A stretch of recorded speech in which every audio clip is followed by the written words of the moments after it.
The 2025 Miami Grand Prix will not be remembered as a highlight for Ferrari or Mercedes, particularly not for Charles Leclerc and Lewis Hamilton, who ended the day in 7th and 8th place respectively, over a minute behind McLaren's Oscar Piastri. It was a result that stung not only because of how far behind they finished, but because of how it all unfolded on a weekend when both teams were hoping to show signs of progress. Instead, they walked away with more questions than answers. What we witnessed in Miami was not just a poor result. It was a reflection of deeper issues brewing inside Ferrari, and perhaps within the wider dynamic between two of the sport's most competitive drivers. Leclerc and Hamilton, teammates for just 5 races now, were caught in a strategic tug-of-war that exposed cracks in communication, trust, and operational clarity on the Ferrari pit wall.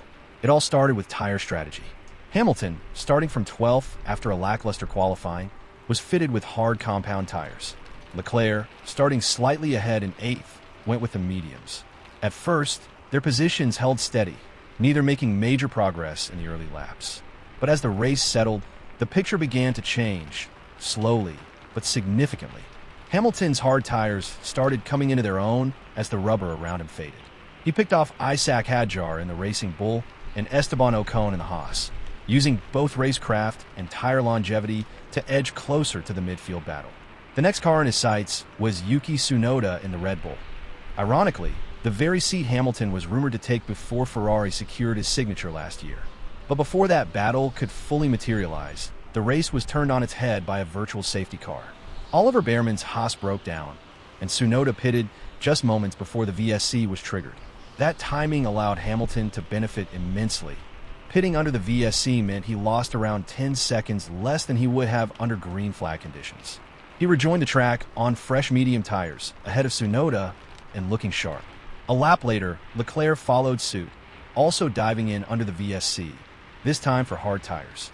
That meant both Ferraris were now on different compounds, in similar track positions, and staring down the same target. Kimi Antonelli in 6th, in a Mercedes that has quietly made gains through consistency rather than raw pace. Antonelli had managed his hard tires well and looked set to bring home solid points again for the Silver Arrows. Leclerc rejoined ahead of Carlos Sainz, now racing in the revived Williams project, and Hamilton slotted in just behind.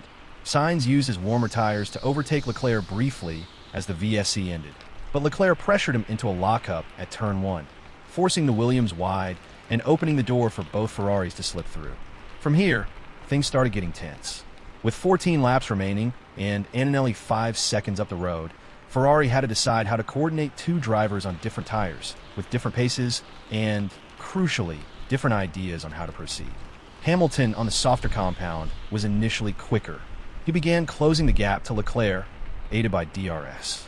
From his cockpit, he believed he had the pace to hunt Antonelli down, but only if Leclerc moved aside quickly. The problem? Ferrari didn't see it that way, at least not immediately. Hamilton was told to hold position and stay within Leclerc's DRS, effectively using his teammate as a slingshot rather than a rival. But that plan quickly became problematic. Hamilton was sitting in turbulent air, struggling to manage his tires, and radioed his frustrations to the team. He reminded them that in China, just a few races ago, he had voluntarily let Leclerc by in a similar scenario. He believed it was now time for Leclerc to return the favor. His tone on the radio grew sharper. He told the team they could have a tea break while you're at it, referring to the slow decision-making on the pit wall. His annoyance was palpable. Hamilton may be a 7-time world champion, but he's also a competitor wired to win, and on this day, he felt Ferrari were too passive. Eventually, Leclerc was asked to move aside. Hamilton went by and set his sights on Antonelli, but the window had closed. The Mercedes was managing its pace well, and Hamilton's medium tires were now entering their drop-off phase. His charge stalled. Just as he feared, the time spent tucked behind Leclerc had cost him the grip he needed to attack. Now the roles reversed.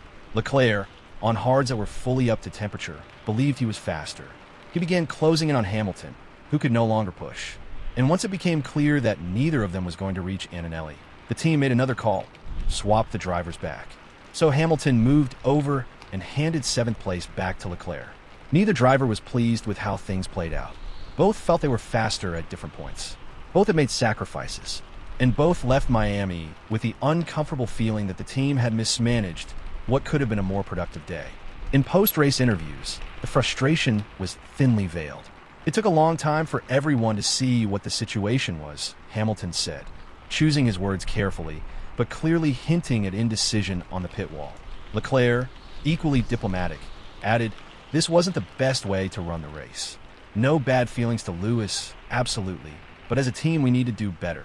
Team principal Fred Vasseur, under increasing pressure as Ferrari's 2025 campaign begins to underdeliver, tried to explain. "We gave Lewis the chance, but it was impossible to overtake Antonelli, so we gave the place back to Charles.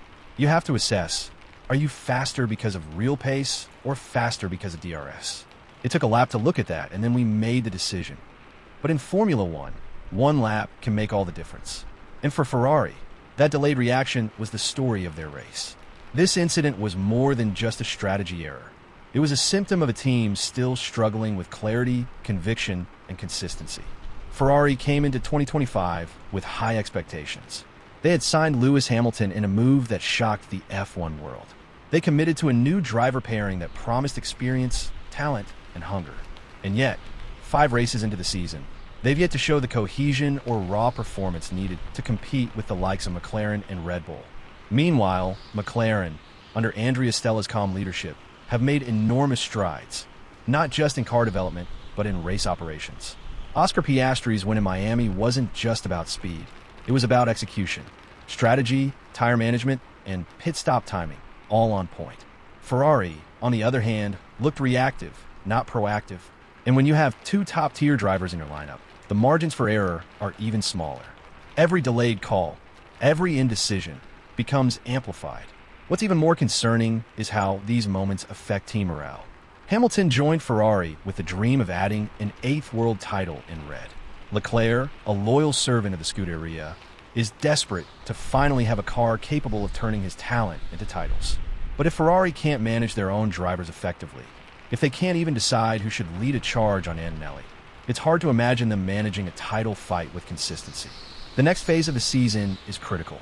The European triple-header looms, with Barcelona, Spielberg, and Silverstone on the horizon. These are circuits where Ferrari traditionally expects to shine, but they'll need to bring not just upgrades in pace, but upgrades in clarity, teamwork, and execution. Because what happened in Miami cannot happen again. Not if Ferrari wants to be taken seriously as a contender. At its core, this wasn't a story about tire compounds or VSC windows. It was about decision-making. It was about trust between a driver and his engineers. It was about how milliseconds lost in hesitation can become minutes lost at the finish line. And for Ferrari, those are minutes they can't afford to keep losing. For the fans who believe in the Scuderia, who wear red every Sunday with hope in their hearts, it's becoming harder to stay patient. The team's driver lineup is world-class. Their resources are enormous. But Formula One does not reward potential. It rewards performance. So as the sport shifts back to Europe, one thing is certain. Ferrari has a lot of soul-searching to do. Not just on the drawing board, but in the garage, on the pit wall, and behind the radio messages that often tell the real story of a race. The Miami Grand Prix gave us a fascinating glimpse into the complexity of modern Formula One team dynamics. It showed us that even with champions in the cockpit, the outcome can be undermined by hesitation and miscommunication. It reminded us that in F1, execution is everything. And it left us with one lingering question. Will Ferrari learn from this? Or will it be another chapter in a familiar story? Hello, McLaren faithfuls. Stand a chance of winning $1,000 by hitting that like button, drop a comment below, and subscribe so you never miss any McLaren and F1 updates with relaxing ASMR elements. McLaren Faithful's YouTube channel is now covered in English and multiple languages. Your support is what keeps this incredible community growing stronger every day. It costs you nothing to like and subscribe, but it helps the channel tremendously. Let's continue the conversation and share our passion for McLaren and F1 together. As a YouTube member, you can also discover my journey as a passionate creator navigating life with challenging disabilities. Despite the obstacles, I'm determined to follow my dreams and share my love for McLaren and F1 with the world. By becoming a YouTube member, you'll not only be supporting my dream, but you'll also gain access to exclusive content, including untold stories of legendary F1 drivers and much more. Your support can truly make a difference in my life, helping me continue to do what I love. Join McLaren Faithful's membership below and enjoy.